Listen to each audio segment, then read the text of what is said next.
आपकी वाकफियत के लिए ये बता दूं वकील साहब कि हर आदमी जिंदगी में जुआ खेलता है, सिर्फ उसके ढंग अलग अलग होते हैं। नहीं एक पागलपन है और असली जुआ खेलने वाला खिलाड़ी होता है, मजदूर नहीं। सदाबहार अगर मिसाल देनी हो तो सबसे पहले नाम आता है देव आनंद का। बात उनके लुक की हो, स्टाइल की हो या फिर उनके एक्टिंग की हो, देव आनंद हमेशा आगे के अभिनेता नजर आए। देव आनंद न सिर्फ एक्टर बल्कि राइटर, डायरेक्टर एंड प्रोड्यूसर भी थे। दुनिया के ऐसे एकमात्र एक्टर है जिनका करियर 8 दशकों तक कायम रहा।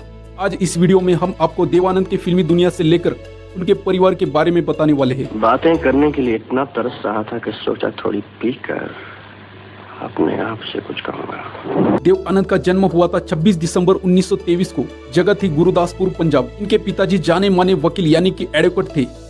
उनका नाम था किशोरी लाल आनंद। देव आनंद 4 भाई में से तीसरे नंबर पर आते थे। देव आनंद के सबसे बड़े भाई मनमोहन थे तो वो अपने पिता की तरफ वकील बने, लेकिन चेतन आनंद और विजय आनंद भारतीय सिनेमा में डायरेक्टर, प्रोड्यूसर और स्क्रीन राइटर बने और देव आनंद साहब बने प्रोड्यूसर, डायरेक्टर, स्क्रीन राइटर और बेस्ट एक्टर। देव आनंद की एक छोटी बहन भी है जिसका नाम है शील कांता कपूर, जो कि मिस्टर इंडिया जैसी मशहूर फिल्मों के डायरेक्टर शेखर कपूर की मां है। भगवान मुझे क्षमा कर दो अगर मैंने कोई पाप किया हो। देव आनंद जब स्कूल में पढ़ाई कर रहे थे तो तभी से इनकी फैन फॉलोइंग बढ़ रही थी। यानी उस वक्त उनके स्कूल में जो लड़कियां पढ़ रही थी तो उस वक्त देव आनंद की बड़ी दीवानी थी। और देव आनंद साहब बड़े शाय नेचर के थे। अक्सर कांच के सामने खड़े होकर अपने आप को निखारते और कहते थे कि मोतीलाल, अशोक कुमार और पृथ्वीराज कपूर जैसे तो मैं दिखता हूँ, मैं स्मार्ट हूँ, मैं तो हीरो बन सकता हूँ। दिल में ख्वाहिश थी पर कैसे क्या करे कुछ पता नहीं था। देव आनंद ने मैट्रिक तक पढ़ाई की थी और उसके बाद गवर्नमेंट कॉलेज धर्मशाला में इन्होंने पढ़ाई की और आगे की पढ़ाई हुई लाहौर में। गवर्नमेंट कॉलेज लाहौर में इन्होंने ब्रिटिश इंडिया के समय पर इंग्लिश लिटरेचर में बीए की डिग्री हासिल की। देव आनंद ने हिंदी, उर्दू और इंग्लिश में बहुत अच्छी तरह से पकड़ बनाई थी। देव आनंद जब स्कूल कॉलेज में थे तभी से उनको एक शौक था स्टैम्प को कलेक्ट करना, यानी स्टैम्प कलेक्शन। मेम साहब, ये आपका रुमाल, नया मुर्गा मुबारक। पढ़ाई खत्म होने के बाद देव आनंद का सपना था रॉयल इंडियन नेवी में जाने का, लेकिन किस्मत में फिल्मों में जाने का था और नेवी उनका सपना ही रह गया। देव आनंद अपनी माँ से बहुत ज्यादा प्यार करते थे और उनकी माँ बहुत ज्यादा बीमार रहा करती थी, तो देव आनंद खुद उनके लिए सब कुछ करते थे, अपनी माँ का पूरा देखभाल करते थे। देव आनंद की माँ बीमारी के चलते इस दुनिया को अलविदा कह गई। जब माँ चली गई तो देव आनंद को लगा कि इस दुनिया में अब मेरा कोई नहीं। वो साल था 1943। उस वक्त देव आनंद ने मुंबई जाने का फैसला किया। मैं नहीं जाऊंगा, मेरी टैक्सी कौन सा है मुझ पर रोक। देव आनंद ने मुंबई में कदम तो रख दिया, लेकिन इस शहर में इन्हें कोई नहीं जानता था और काम की तलाश में भटकने लगे यहाँ वहाँ। लेकिन उनके मन में था कि एक्टिंग करने का सपना। भटकते भटकते उन्हें एक दिन अपना एक पुराना दोस्त मिला जो उनके साथ कॉलेज में पढ़ा करता था। वो भी नौकरी की तलाश कर रहा था। तो देव आनंद को एक चाल में ले आया जहाँ पर एक ही खोली में 3 लोग रहा करते थे।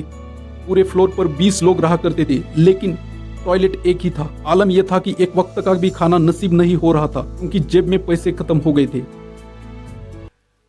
समझ ले कि करने वाला कोई और है, तो सिर्फ एक बहाना है।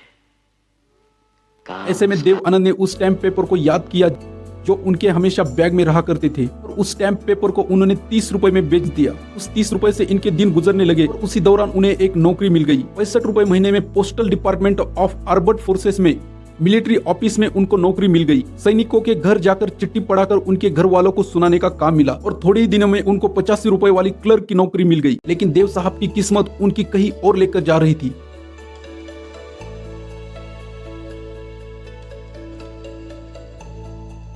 उन्हीं दिनों उनको 2 फिल्में देखने का मौका मिला। पहली फिल्म थी किस्मत और दूसरी फिल्म थी अछूत कन्या।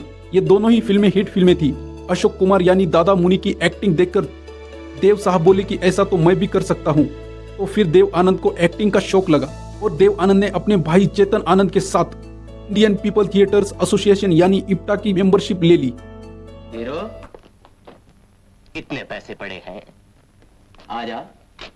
बॉम्बे में एक जगह होती थी जहां चाय कॉफी के बहाने सभी स्ट्रगल मिला करते थे और ऐसे में उन्हें देव आनंद साहब को किसी ने कह दिया कि भैया प्रभात स्टूडियो वाले बाबूराव पाई एक फिल्म बना रहे हैं और उसके लिए वो एक नए चेहरे की तलाश में है। देव साहब अगले दिन प्रभात स्टूडियो में पहुंच गए, लेकिन गार्ड ने उन्हें बाहर निकाल दिया। जैसे ही बाबूराव पाई इंटर हुए स्टूडियो में, उन्होंने देव आनंद को बस एक नजर देखा। कुछ सेकंड में बस उन्होंने देव आनंद की आंखों में उभरता हुआ सितारा देख लिया। कैबिन के अंदर पहुंचकर गार्ड को बुलाया और पूछा कि वो लड़का कौन है। तो गार्ड ने बताया कि आपसे मिलने आया है। बाबूराव पाई ने कहा कि उस लड़के को अंदर भेज दो। बाबूराव पाई ने देव आनंद साहब को कहा कि मैं तो फिल्म का निर्माता हूँ, मेरा निर्देशक तुम्हें चूज करेगा, कल तुम उसको आकर मिलो। अगले दिन देव आनंद को पुनः बुलाया ऑडिशन के लिए। वो फिल्म इन्हें मिल गई। फिल्म थी 1940 में आई फिल्म हम एक है। इसमें देव आनंद को एक हिंदू लड़के की भूमिका दी गई। मुझे शराब पीते देखा, आज जुआ खेलते देखा। ढेरों फिल्मों में काम करने के बाद देव आनंद ने नवकेतन नाम से अपना एक बैनर बनाया। बैनर तले उन्होंने ढेरों फिल्मों का निर्माण किया। बतौर अभिनेता ढेरों फिल्मों में अपना अभिनय का लोहा मनवाने के बाद साल 1970 में निर्देशक के क्षेत्र में भी कदम रख दिया और दर्जनों फिल्मों का निर्देशन किया, जिसमें हरे रामा हरे कृष्णा और हीरा पन्ना जैसी शानदार फिल्में भी शामिल है। देव आनंद को साल 2001 में पद्म भूषण तथा साल 2002 में दादा साहेब फाल्के पुरस्कार से सम्मानित किया गया। 3 दिसंबर 2011 को लंदन में 88 साल में देव आनंद का निधन हो गया। बात करें देव आनंद की पत्नी की तो उनका नाम था कल्पना कार्तिक।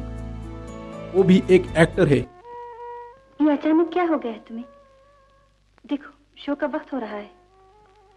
कल्पना की पहली फिल्म थी बाजी और उनकी एक मुख्य भूमिका थी टैक्सी ड्राइवर। इस फिल्म की शूटिंग के बीच अचानक देव आनंद ने कल्पना से शादी कर ली। देव आनंद ने एक इंटरव्यू में बताया कि हम एक दूसरे से फिल्म बाजी से प्यार करते थे, तभी फैसला किया था कि हम चुपचाप शादी करेंगे, इस बारे में हम किसी को नहीं बताएंगे और बाद में सबको दावत देंगे। देव साहब ने रजिस्ट्रार से बात की और उन्हें सेट पर आने को कहा।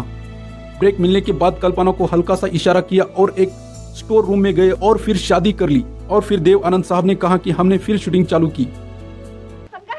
बदमाश, गुंडा, लफंगा, जी वो तीनों यहाँ नहीं रहते, किसी ने गलत बताया। वर्ष 1957 में आई फिल्म 9211 बतौर अभिनेत्री कल्पना कार्तिक ने कुल 6 फिल्मों में अभिनय किया था। बाद में उन्होंने नवकेतन की फिल्मों में सहयोगी निर्माता के रूप में भी काम किया। देव आनंद और कल्पना की 2 संतानें हैं, बेटा सुनील आनंद और बेटी देवीना आनंद। सुनील आनंद का जन्म 1956 में हुआ था। सुनील ने अपने पिता देव आनंद का भरपूर सहयोग किया था। देव आनंद की बेटी की शादी एक पायलट से हुई थी। देव आनंद की बेटी फिल्मी दुनिया से बहुत दूर रहती है। क्यों नहीं बिगाड़ सकती? आप क्या कहेंगी पुलिस को? मैं कहूंगी कि तुमने नीचे से छत में बाज घुसेड़ा। अब बात करते हैं देव आनंद के भाइयों के बारे में। देव आनंद को कुल 4 भाई थे, जिनमें सबसे बड़े मनमोहन आनंद थे, जो कि एक एडवोकेट यानी कि वकील थे। मनमोहन आनंद फिल्मों से दूर ही रहा करते थे। दूसरे नंबर पर आते हैं चेतन आनंद। 3 जनवरी 1915 को पंजाब में जन्मे चेतन की शिक्षा लाहौर में हुई। उनका फिल्मी सफर साल 1944 में आई फिल्म राजकुमार से बतौर एक्टर शुरू हुआ। बाद में इनको निर्देशक का मौका मिला फिल्म नीचा नगर से। बतौर निर्देशक उनकी पहली फिल्म नीचा नगर ने वर्ष 1940 में हुए पहले कान फिल्म समारोह में सर्वश्रेष्ठ फिल्म का अवार्ड जीत लिया था, जो अंतर्राष्ट्रीय स्तर पर पहचान बनाने वाली पहली फिल्म हिंदी फिल्म बनी। नवकेतन से अलग होने के बाद चेतन ने हिमालय फिल्म नाम से अपनी अलग कंपनी चालू की थी। उनकी फिल्मों में हकीकत, आखिरी खत, हीर रांझा, हंसते जख्म, हिंदुस्तान की कसम और कुदरत आदि प्रमुख है। 90 के दशक में उन्होंने दूरदर्शन के लिए परमवीर जैसा दमदार और सफल धारावाहिक भी बनाया।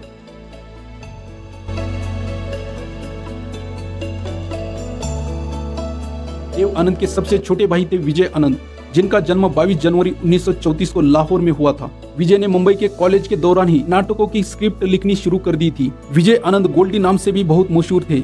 60 और 70 के दशक के बहुत सफल निर्माता और निर्देशक रह चुके हैं। विजय आनंद द्वारा निर्देशक फिल्में हैं गाइड, ज्वेल थीप, तीसरी मंजिल और जॉनी मेरा नाम जैसी दर्जनों फिल्में सुपरहिट शामिल है। बतौर एक्टर भी विजय आनंद ने फिल्मों में काम किया है। 90 के दशक में दूरदर्शन में आने वाले जासूसी धारावाहिक तहकीकात में उन्होंने डिटेक्टिव सैम की भूमिका निभाई थी, जो कि बहुत ही मशहूर हुई थी। It's very essential that I know what filmmaking is right from the conception stage to the Dev Anand की बहन का नाम था शीलकांता कपूर। उनकी शादी हुई थी कुलभूषण कपूर से, जो कि एक डॉक्टर है। शीलकांता जी जाने माने फिल्म निर्देशक शेखर कपूर की मां है और शीलकांता कपूर की एक बेटी भी है, जिनका नाम है नीलू कपूर। दोस्तों, आज का हमारा ये वीडियो आपको जरूर पसंद आया होगा। वीडियो को कर दो लाइक, चैनल पे नए हो तो चैनल को कर दो सब्सक्राइब।